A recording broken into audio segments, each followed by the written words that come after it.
जय श्री कृष्ण। धर्मराज युधिष्ठिर ने भगवान श्री कृष्ण से पूछा, हे वासुदेव, भाद्रपद शुक्ल एकादशी का क्या नाम है? इसकी विधि तथा इसका महात्म्य कृपा करके कहिए। तब भगवान श्री कृष्ण कहने लगे कि इस पुण्य, स्वर्ग और मोक्ष को देने वाली तथा सब पापों को नाश करने वाली उत्तम परिवर्तिनी एकादशी का महात्म्य मैं तुमसे कहता हूँ, तुम ध्यानपूर्वक सुनो। यह एकादशी वामन एकादशी, जयंत एकादशी, पद्मा एकादशी भी कहलाती है। इसका यज्ञ करने से वाजपेयी यज्ञ का फल मिलता है। पापियों के पाप नाश करने के लिए इससे बढ़कर कोई उपाय नहीं। जो मनुष्य इस एकादशी के दिन मेरी यानी कि वामन रूप की पूजा करता है, उससे तीनों लोग पूज्य होते हैं। तो मोक्ष की इच्छा करने वाले मनुष्य इस व्रत को अवश्य करें। जो कमल नयन भगवान का कमल से पूजन करते हैं, वे अवश्य भगवान के समीप जाते हैं। जिसने भाद्रपद शुक्ल एकादशी का व्रत और पूजन किया, उसने ब्रह्मा विष्णु सहित तीनों लोकों का पूजन किया।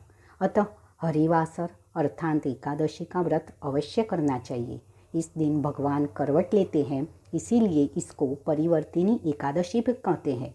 भगवान के वचन सुनकर युधिष्ठिर बोले कि भगवान, मुझे अति संदेह हो रहा है कि आप किस प्रकार सोते और करवट लेते हैं तथा किस तरह राजा बलि को बांधा और वामन रूप रखकर क्या क्या लीलाएं की तथा आपके शयन करने पर मनुष्य का क्या कर्तव्य है, सो आप मुझसे विस्तार से बताइए। श्री कृष्ण कहने लगे कि हे राजन, अब आप सब पापों को नष्ट करने वाली कथा का श्रवण करें।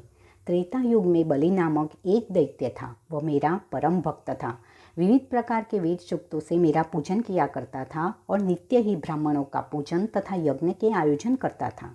लेकिन इंद्र से द्वेष के कारण उसने इंद्रलोक तथा सभी देवताओं को जीत लिया। इस कारण सभी देवता एकत्रित होकर सोच विचार कर भगवान के पास गए। बृहस्पति सहित इंद्रादि देवता प्रभु के निकट जाकर और नतमस्तक होकर वेदों मंत्र द्वारा भगवान का पूजन और स्तुति करने लगे। अतः मैंने वामन रूप धारण करके 5वां अवतार लिया और फिर अत्यंत तेजस्वी रूप से राजा बलि को जीत लिया। जो विधि पूर्वक इस एकादशी का व्रत करते हैं, वे सब पापों से मुक्त होकर स्वर्ग में जाकर चंद्रमा के समान प्रकाशित होते हैं और यश पाते हैं। जो पापनाशक इस कथा को पढ़ते या सुनते हैं, उनको 1000 अश्वमेध यज्ञ का फल प्राप्त होता है। परिवर्ती एकादशी पर भगवान श्री विष्णु को पीले रंग की मिठाई, पीला चंदन, रोली, अक्षत, पीले फूल, तुलसी की मंजरी, ऋतुफल और धूप दीप आदि अर्पित करना चाहिए। इस दिन गीता का पाठ, श्री विष्णु सहस्त्र नाम का पाठ करना चाहिए। पद्म एकादशी के दिन जल से भरे हुए घड़े को वस्त्र से ढककर दही और चावल के साथ ब्राह्मण को दान देना चाहिए। साथ ही छाता भी देना चाहिए। दान करते समय मंत्र का उच्चार करें। राजन, इसके पढ़ने और सुनने से मात्र से मनुष्य सब पापों से मुक्त हो जाता है।